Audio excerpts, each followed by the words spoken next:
Hello everyone, जय हिंद। आज है 30 अगस्त और आज की इस वीडियो में हम 30 अगस्त से बनने वाले करंट अफेयर के सभी इंपॉर्टेंट क्वेश्चंस को कवर करने वाले हैं।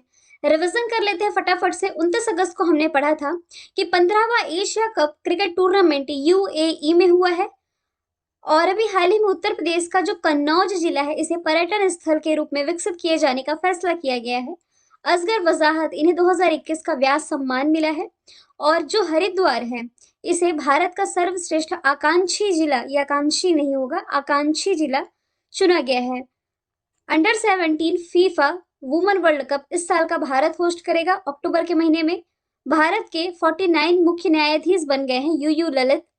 आईडीएफसी के जो एमडी सीईओ है अभी हाल ही में महेंद्र शाह बने हैं। National sports day major Dhyanchand की स्मृति में 29 अगस्त को सेलिब्रेट किया गया और लॉजन डायमंड लीग जीतने वाले पहले भारतीय बने हैं नीरज चोपड़ा। और दुनिया भर में सोलो यानी कि अकेले उड़ान भरने वाले सबसे कम उम्र के व्यक्ति मैक रदरफोर्ड बने हैं, 17 वर्ष इनकी आयु। तो शुरू कर लेते हैं। आज का जो हमारा इंपॉर्टेंट क्वेश्चन है ये स्कीम से रिलेटेड है और आप कोई सा भी एग्जाम दें, योजनाओं से रिलेटेड प्रश्न बनते ही बनते हैं। और ग्रुप डी के भी अभी एग्जाम चल रहे थे तो काफी सारे क्वेश्चन है जो कि योजना से बने थे। आज जो योजना चर्चे में है ये है प्रधानमंत्री जन धन योजना। ये इसलिए चर्चे में थी क्योंकि अभी हाल ही में 2 दिन पहले 28 अगस्त को इसने अपने 8 वर्ष पूरे कर लिए हैं। अब 8 साल कंप्लीट हुआ है तो उस हिसाब से आप अंदाज लगाइए। तो इसकी जो शुरुआत है 28 अगस्त 2014 से की गई थी। यहाँ मैंने 8 अगस्त बोला है गलती से, यदि तो सुधार करना चाहूंगी, ये 28 अगस्त है। तो 28 अगस्त 2014 से शुरुआत की गई थी, उस हिसाब से अभी इसके 8 साल कंप्लीट हो चुके हैं। मतलब कि वित्तीय समावेशन के लिए ये सबसे बड़ी योजना है जो कि प्रधानमंत्री नरेंद्र मोदी के, मतलब जब ये फर्स्ट टाइम प्राइम मिनिस्टर बने थे 2014 में, तब इस योजना की शुरुआत की गई थी। इस योजना का मेन पर्पस क्या है कि ये जो वंचित लोग हैं, मतलब कि समाज में ऐसे लोग जो कि अभी भी बैंक से नहीं जुड़ पा रहे हैं, कमजोर वर्ग के और ऐसे व्यक्ति जिनकी जो आय है निम्न आय है, इन्हें किफायती कीमत पर वित्तीय सेवाओं तक इनकी पहुंच, मतलब इन्हें प्रदान कराई जा सके, इसके लिए प्रधानमंत्री जनधन योजना की शुरुआत की गई है। और जब ये शुरुआत की गई थी ना, तब इसका जो पहला अकाउंट है, पहला जो खाता है, ये दिल्ली में ओपन किया गया था। हालांकि इतना बेसिक नहीं पूछा जाता, तब भी मैं आपको बता देती हूँ। और पहला खाता खोला गया था स्टेट बैंक ऑफ इंडिया में। तो ये हो गई प्रधानमंत्री जनधन खाते से रिलेटेड कुछ बातें। कुछ अन्य योजनाओं की यदि मैं बात करूं तो मेक इन इंडिया की शुरुआत की गई थी 25 सितंबर 2014 में। ये मैंने क्यों लिखा है, जैसे कि मैं आप लोगों को बताती हूँ, जो कंटेंट प्रिपेयर किया जाता है ये आपके ऑल एग्जाम पर बेस होता है। कमेंट बॉक्स में आप पूछते हैं क्या मेरे इस एग्जाम के लिए बेनिफिट मिलेगा इससे, या इस एग्जाम के लिए मिलेगा, तो हमेशा कहती हूँ कि आप कोई सा भी एग्जाम दे रहे हैं, इन सभी एग्जाम को टारगेट करते हुए कंटेंट प्रिपेयर किया जाता है। आप लोगों के यूपी लेखपाल का भी जब पेपर हुआ था, अब ये यूपी लेखपाल बेस, मतलब कि सिर्फ यूपी लेखपाल पर बेस तो मैंने करंट अफेयर नहीं बनाया था, लेकिन देखिए आपके जो यूपी लेखपाल के पेपर में 20 से 22 प्रश्न योजनाओं से ही संबंधित थे। तो यहाँ कुछ एडिशनल फैक्ट हम योजनाओं से रिलेटेड देख लेते हैं, जैसे कि मेक इन इंडिया की शुरुआत 2014 में, उज्ज्वला योजना की शुरुआत 1 मई 2016 से, मिशन इंद्रधनुष, जैसे कि इंद्रधनुष में 7 कलर होते हैं, वैसे ही 7 बीमारियों को खत्म करने के लिए, यानी इसके वैक्सीनेशन प्रोग्राम के लिए इंद्रधनुष योजना की शुरुआत की गई थी 2014 में। आयुष्मान भारत योजना की शुरुआत 2018 में और बेटी बचाओ बेटी पढ़ाओ अभियान की शुरुआत 2015 में की गई थी।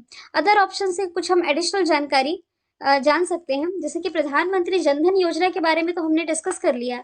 आयुष्मान भारत योजना के बारे में मैंने बताया, ये दुनिया की सबसे बड़ी स्वास्थ्य योजना है। 5 लाख रुपए तक का हेल्थ कवर इसमें दिया जाता है। और आयुष्मान भारत योजना के तहत अभी हाल ही में ट्रांसजेंडरों को शामिल किया गया है। ये मैंने आप लोगों को कल या परसों ही बताया है। और आयुष्मान भारत योजना के क्रियान्वयन में कर्नाटक टॉप पर रहा है।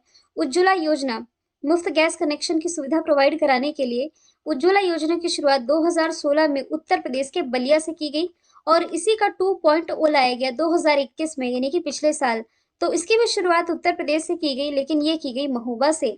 फिर प्रधानमंत्री मुद्रा योजना, मतलब कि जो छोटे उद्योग लगाना चाहते हैं इन्हें 10 लाख रुपए तक की वित्तीय सहायता प्रोवाइड करने के पर्पज से मुद्रा योजना लाई गई थी। अब मुद्रा ऑप्शन मैंने इसलिए रखा है क्योंकि अभी इसी साल, यानी कि 8 अप्रैल 2022 को इसने अपने 7 साल कंप्लीट कर लिए हैं। उस हिसाब से आप अंदाज लगा सकते हैं कि 2015 में इसकी शुरुआत की गई थी।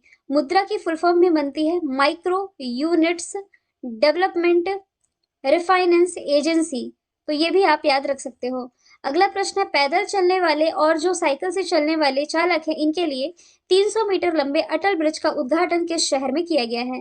तो प्राइम मिनिस्टर नरेंद्र मोदी अभी हाल ही में गुजरात के दौरे पर थे, जहां इन्होंने गुजरात के अहमदाबाद में किस नदी के किनारे, तो साबरमती नदी पर, किनारे नहीं, इस नदी पर ही पैदल चलने वालों के लिए और जो साइकिल से चलते हैं इनके लिए 300 मीटर लंबा अटल ब्रिज का उद्घाटन किया है। देखिए, क्वेश्चन को आप 2 बार पढ़ें, कभी भी अटेम्प्ट करें, क्योंकि एक बार पढ़ के आपको अटल वर्ड देखें तो आप सोचेंगे अटल टनल की बात की जा रही है, और आप हिमाचल प्रदेश राइट आंसर कर सकते हैं। अटल ब्रिज लिखा है तो ये याद रखेंगे कि गुजरात में इसका उद्घाटन किया गया है। जो कि साबरमती नदी के दोनों किनारों को जोड़ता है। साबरमती नदी मैं आप लोगों को बता दूं, ये गुजरात की सबसे बड़ी नदी है, और जिस अहमदाबाद का मैंने डिस्कशन किया है, ये इसी साबरमती नदी के किनारे स्थित है। गुजरात की राजधानी गांधीनगर है, जो कि गृह मंत्री अमित शाह जी का निर्वाचन क्षेत्र है। और मुख्यमंत्री यहाँ के कौन है? भूपेंद्र पटेल यहाँ के मुख्यमंत्री हैं, और यहाँ के राज्यपाल हो जाएंगे आचार्य देवव्रत। यहाँ की विधानमंडल याद रखेंगे एक सदनी है, मतलब कि सिर्फ विधानसभा है, विधान परिषद यहाँ नहीं है। और यहाँ की राज्य की भाषा तो गुजराती ही है। अच्छा, गुजरात से आप गरबा नहीं भूल सकते, क्योंकि जो गरबा है इसे अभी हाल ही में यूनेस्को के हेरिटेज लिस्ट में शामिल किया गया है। थोड़ा स्पोर्ट्स से यदि रिलेट करोगे तो देखो, इस बार आईपीएल में 10 टीमों ने पार्टिसिपेट किया था। एक तो गुजरात टाइटंस थी, दूसरी लखनऊ सुपर जायंट्स। 8 तो पहले भी शामिल थी, इस बार 2 नई टीमें शामिल हुई थी। तो इसमें से जो गुजरात टाइटंस है, हार्दिक पांड्या के नेतृत्व में गुजरात टाइटंस ने इस बार का आईपीएल का खिताब अपने नाम किया था। और गुजरात के ही अहमदाबाद में आप रिलेट कर सकते हो, दुनिया का सबसे बड़ा क्रिकेट स्टेडियम, जो कि नरेंद्र मोदी के नाम पर रखा गया स्टेडियम है। ठीक है। और बांध यदि आप रिलेट कर सके तो बांध है जो सरदार सरोवर बांध, ये नर्मदा नदी पर बनाया गया, गुजरात में स्थित है। अब जिस अटल टनल का मैंने डिस्कशन किया था, ये हिमाचल प्रदेश में स्थित है, रोहतांग दर्रे के पास में। 9.2 किलोमीटर इसकी लंबाई है, और अभी हाल ही में इसे सर्वश्रेष्ठ इंफ्रास्ट्रक्चर का अवार्ड भी मिला है। वैसे आप एक ब्रिज रिलेट कर सकते हैं, जम्मू कश्मीर में बनाया गया है चिनाब नदी पर, दुनिया का सबसे ऊंचा रेलवे ब्रिज है, जो कि पेरिस के आईफिल टावर से भी ऊंचा है। हरियाणा में प्राइम मिनिस्टर नरेंद्र मोदी ने क्या उद्घाटन किया है? तो हरियाणा में इन्होंने एशिया का जो सबसे बड़ा प्राइवेट हॉस्पिटल है, अमृता हॉस्पिटल, एशिया का सबसे बड़ा हॉस्पिटल है, जिसमें कि 2600 बेड की सुविधाएं हैं। अगला प्रश्न है, भारत ने नेट जीरो यानी कि शुद्ध शून्य कार्बन उत्सर्जन का टारगेट क्या रखा है?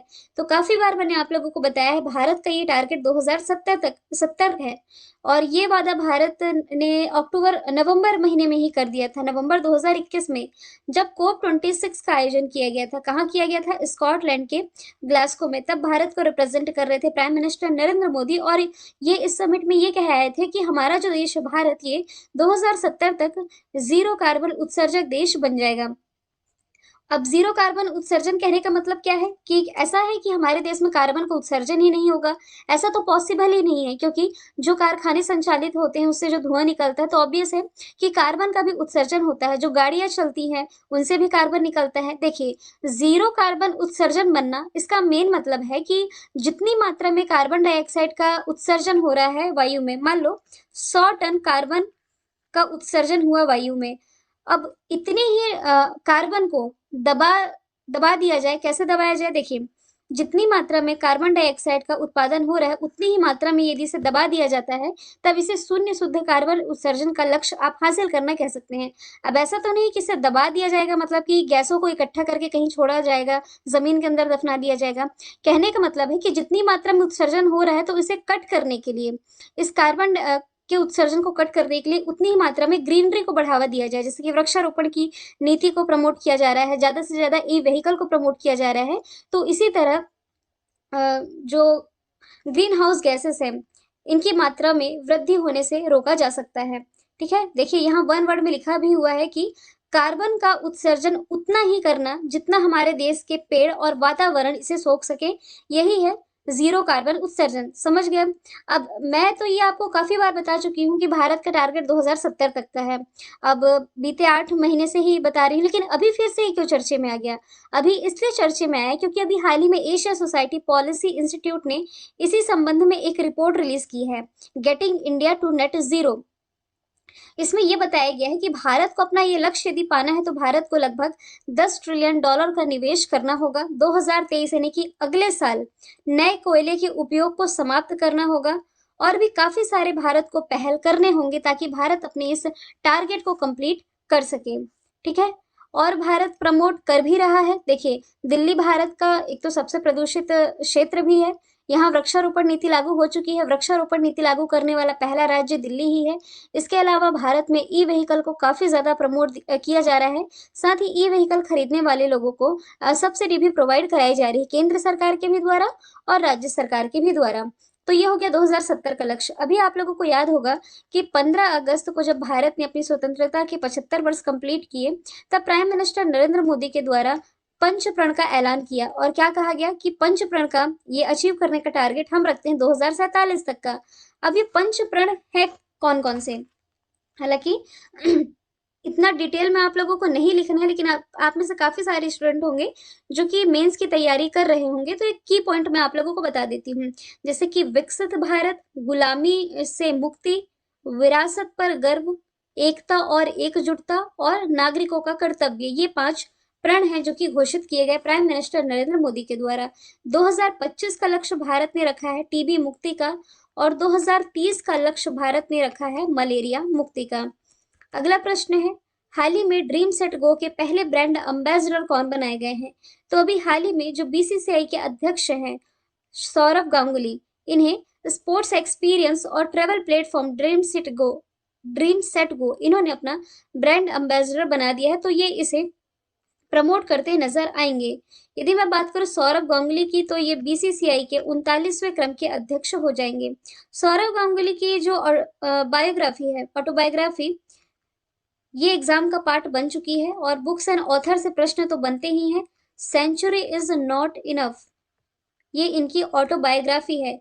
यदि मैं बात करूं सचिन तेंदुलकर की, तो ये यूनिसेफ के 20 साल तक अम्बेसडर रहने का इन्होंने रिकॉर्ड बना लिया है, सचिन तेंदुलकर ने। महेंद्र सिंह धोनी ये किसके ब्रांड एम्बेसडर हैं? तो देखिए, ये ड्रीम 11 के ब्रांड एम्बेसडर हैं, रेड बस के ब्रांड एम्बेसडर हैं। अभी हाल ही में एक एरोस्पेस कंपनी है भारत में, स्टार्टअप कंपनी गरुण एरोस्पेस, इन्होंने भी अपना ब्रांड एम्बेसडर महेंद्र सिंह धोनी को बनाया है। इंडिगो पेंट, इसके भी ब्रांड एम्बेसडर हैं और इसके अलावा टाइटन के भी ब्रांड एम्बेसडर महेंद्र सिंह धोनी हो जाएंगे। ऋषभ पंत ये अभी हाल ही में उत्तराखंड के ब्रांड एम्बेसडर बनाए गए हैं। अगला प्रश्न है, हाल ही में एशिया कप 2022 के लिए भारतीय टीम का अंतरिम कोच किसे बनाया गया है?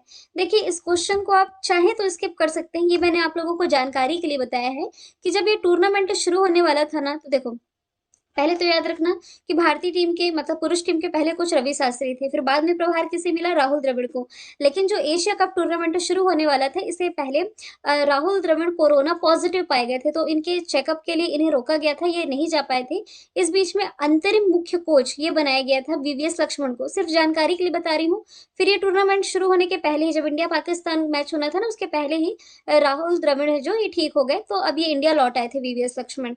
एशिया कप के लिए अंतरिम कोच राहुल द्रविड़ के स्थान पर वीवीएस लक्ष्मण को चुना गया था। ठीक है, यहाँ लिखा भी हुआ है कि ये संक्रमित थे, इसलिए इनकी नियुक्ति की गई थी।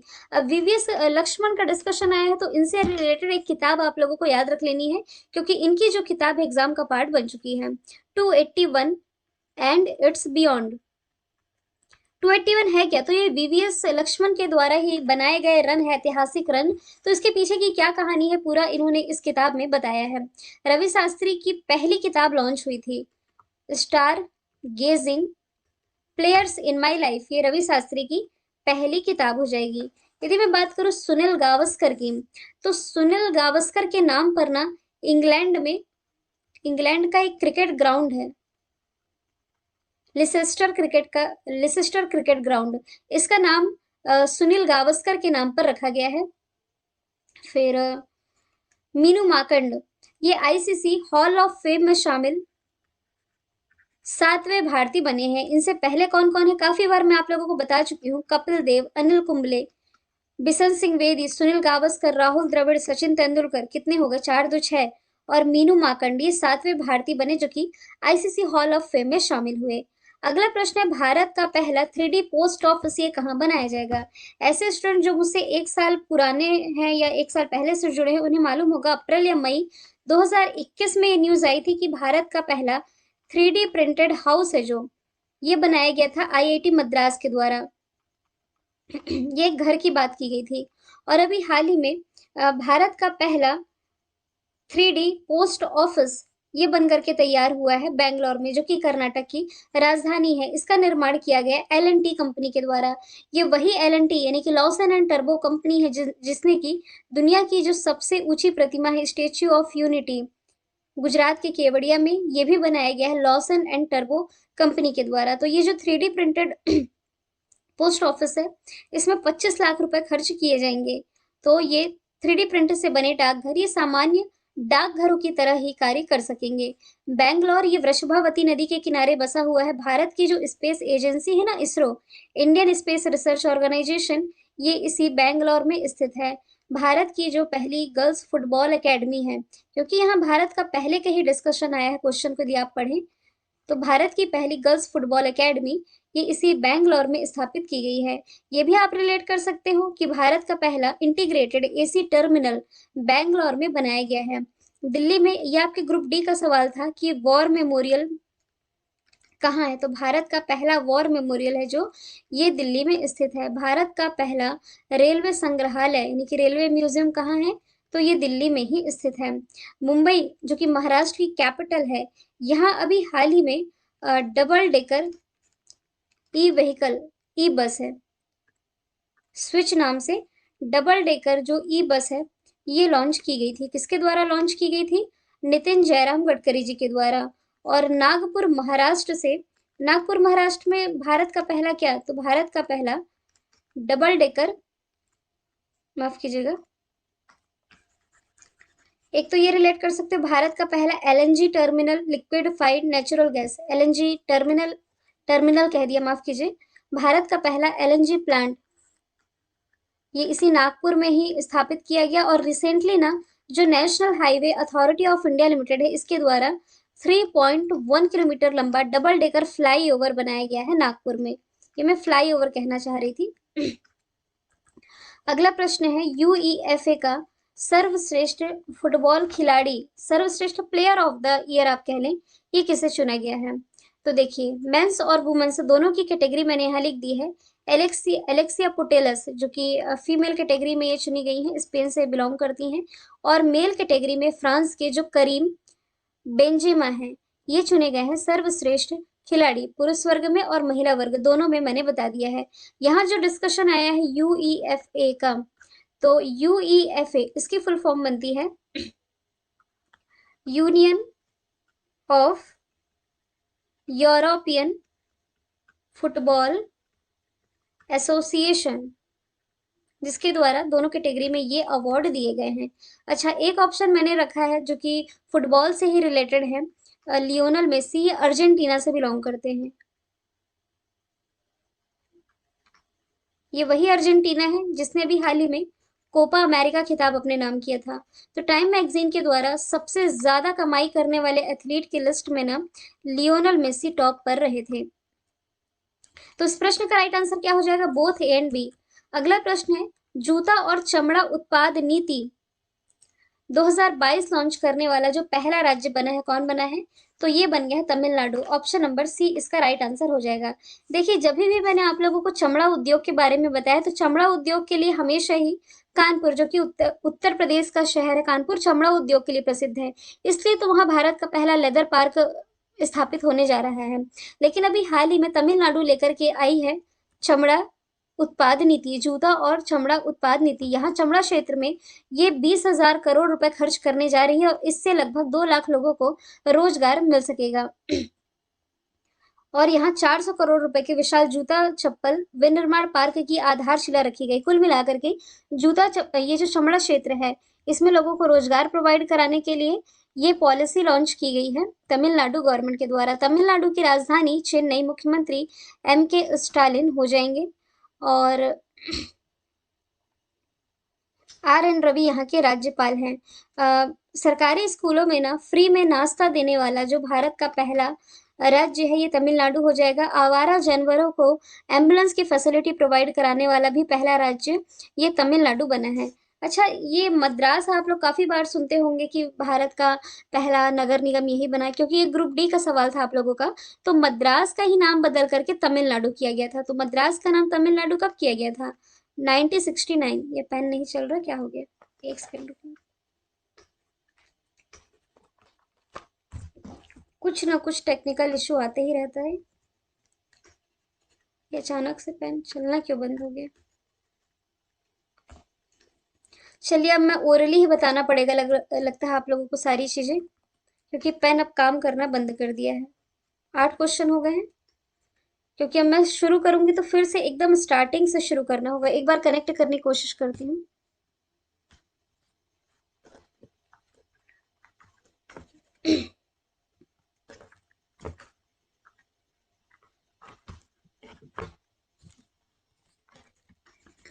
कनेक्ट नहीं हो रहा है। मैं आप लोगों को ओरली बता देती हूँ जो चीजें बताना चाह रही हूँ। तो